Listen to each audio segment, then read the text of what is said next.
Should recorded music be free? I mean, it essentially is. I mean, you can hear what you want when you want it for free on YouTube or something.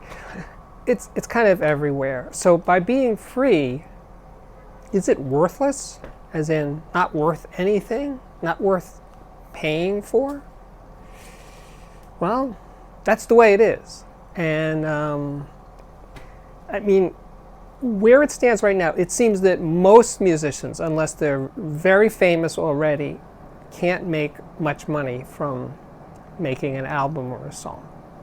They make music to promote themselves so that people go see them at shows and buy their merch and stuff like that. I guess that's a survival mode, and it's good. The fans get to see them sometimes in person and pay through the nose for the privilege of seeing their favorite artists. That's the way it is. Buy a t-shirt or socks or something or other. That's where we're at. And that's apparently not going to change. But if you love Wilco, do you feel an obligation to buy in a download or an LP or a CD of Wilco's music? Do you?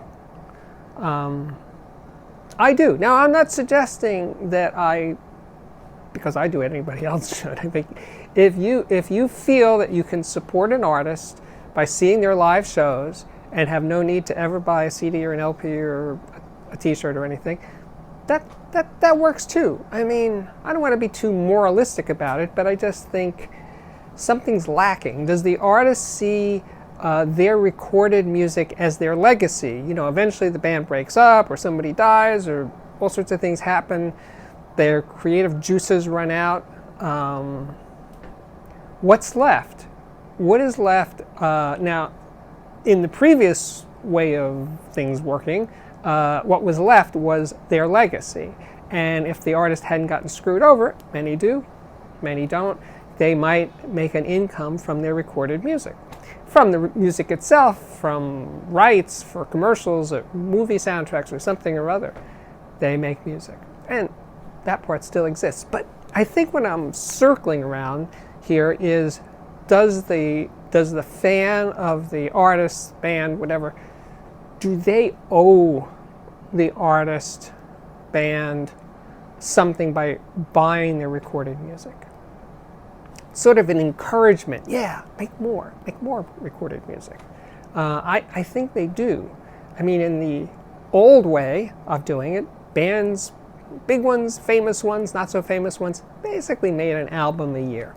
Some good, some not so good. But now we're in a period where some bands don't record for years at a time. Radiohead is always the example I go to. They're a huge band. They haven't made an album in 3 or 4 years. Beatles made 5 albums in 1965 when they were really, really, really busy touring the world, and they somehow made all this music.